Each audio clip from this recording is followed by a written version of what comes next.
everybody, the Super Vader 400 here, back for another review, and this time this is my long-awaited review of the 2017 film Guardians of the Galaxy. This will be a short, non-spoiler review. I wouldn't say non-spoiler, but they won't be that much spoilers. Yeah, non-spoiler review because I've seen the film only I've seen the film twice, but the second time around, I didn't feel like watching it. I didn't feel like watching the whole thing, so I can't remember everything. So I won't be talking that much about spoilers. Later, I'll rewatch the film when I'm more in the mood to watch the film and give a in-depth spoiler review. But this right here is a non-spoiler review of the 2017 film Guardians of the Galaxy.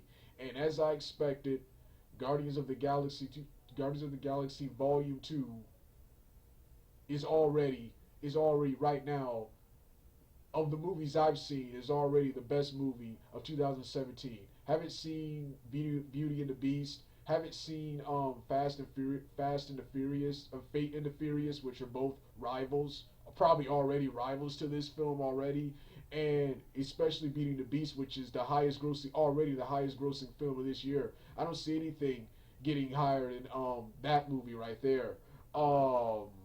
Then next you got Power Rangers, which before I even get to the Power Rangers review, yeah, this movie was way better than Power Rangers. Kind of think this movie in some ways is what Power Rangers should have been. I love Power Rangers, but in my opinion, that was not that it was not that good of a movie, and it could have been way better than what it was. But I'll be talking about that in the next video. This is Guardians of the Galaxy Volume 2. But this film was awesome, man. This film was awesome. Story wise, it was much better. It was much better than the first one. I thought the story here was much better than the first one. Secondly, this film was a lot darker. This film was a lot darker, especially the end scene. For people who haven't even seen it, I'm not gonna spoil it, but the ending of this film was a tearjerker, man. I didn't cry, but man, talk about one of already. I gotta commend Marvel for once again having the balls to do what they did at the end of this film. And one thing I love about this film we go into more development on who Peter Quill is, what his heritage is, which was talked about at the end of the first film, how he was able to hold the stone despite being human and for so long, despite being human. Then of course you got I love what they did with Yondu's character, who loved Yondu, but in the first one he was kind of my least favorite character because he was just some lame outlaw Ravager. Here they added more depth with his character. Love the cameos from various actors such as Sylvester Stallone and Ving Rhames from the Arby's and Super Bowl commercials. He was from the Arby's commercial, and he did the epic Super Bowl 51 intro from earlier this year. He was in this film. Loved Stallone. Both loved the cameo appearances, and that was another thing. Just like the first one, you had an all-star power cast, man. Chris Pratt, Zoe Saldana, Bradley Cooper, Dave Bautista, Kurt Russell, Chris Rooker, Mike Rooker or Chris Rooker, something like that. I think his name is Michael Rooker. Um,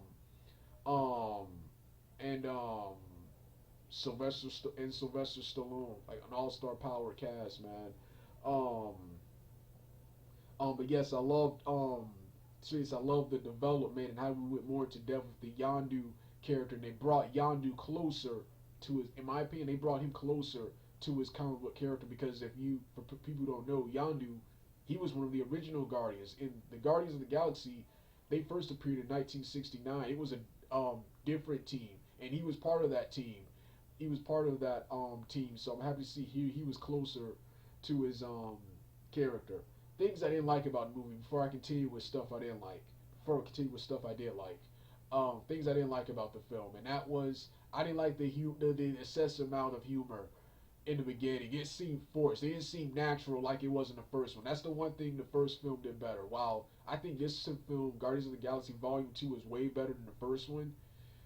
The Guardians of the Galaxy, the original Guardians of the Galaxy, comedy-wise, was much better. Here they were just trying too hard. Even though some of the stuff, a lot of the stuff they did at the end was good. That was actually when the comedy worked because it set up something epic and sad at the end. But too much comedy, too much comedy in this film. It was forced comedy. It wasn't all that funny. And then I also hated it because this was supposed to be a much more serious and a much more darker,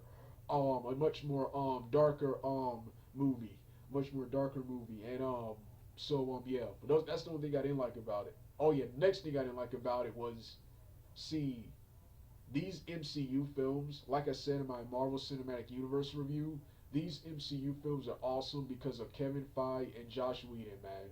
One thing I do not like is all these directors taking the source material and doing whatever they want with the source material, not respecting comic books. I don't like James Wan, despite how successful he is. I respect him, but I don't like James Wan, man.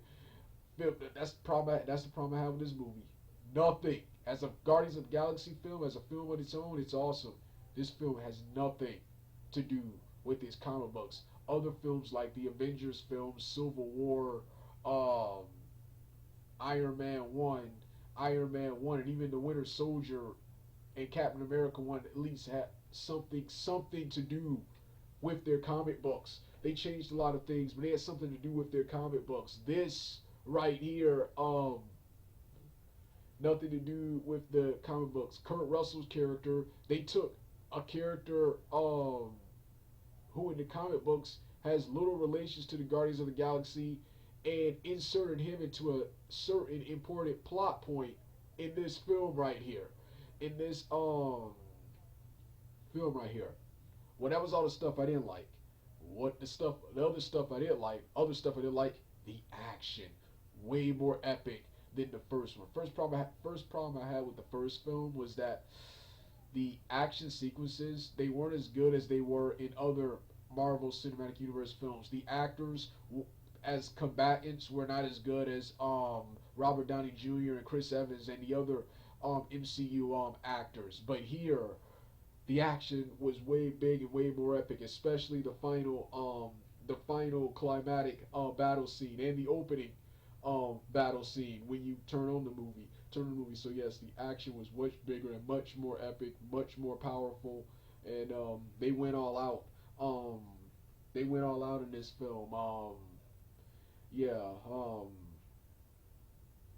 yeah, soundtrack was good as always.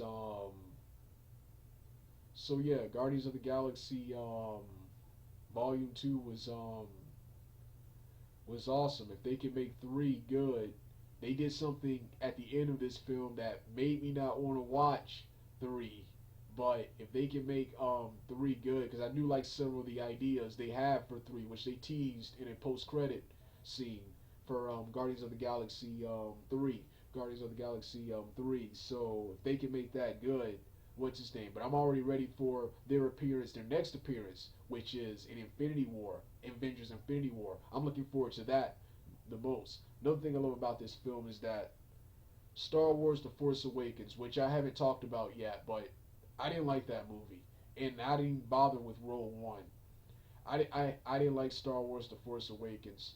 This film right here, Guardians of the Galaxy and Star Trek. I haven't seen the second two Star Trek films, but the first one from 2009, these are the new Star Wars for me. These are the new Star Wars for me. I feel Star Wars is no longer good and is no longer needed because of all the awesome films and all the awesome stuff you can do with movies nowadays that they're just dated and can't keep up in my opinion with the modern stuff. This film right here is the new is the new Star Wars is the new Star Wars. So yeah, film. Another thing I love about this film, unpredictable, unpredictable. See, coming into this movie, I last year I stayed off all the spoilers that were gonna be in this movie. I did remember one certain spoiler which I thought was a joke and completely forgot about. So that made this film completely unpredictable. Throughout the whole film, I'm wondering, even though it was staring at me in the face the whole time, who is the real bad guy in this film? We've seen all these characters, but we've yet to see the actual villain. But if you saw this film, then you already know what I'm talking about. But yeah. Also love what they did with the Nebula character here. I was wondering what her role was gonna be after the events of the first film. After the events of the first film, but yeah. So yeah, like I said, phenomenal, a phenomenal film, man. This was like I said, this was a non-spoiler review. I'm kind of tired. Don't feel like watching. Don't feel like rewatching the entire film again later on when I have more when I have more energy later on tonight. When I have more energy, I'll do a full spoiler review of Guardians of the Galaxy 2017. 2017. Well, like I said, this was my review.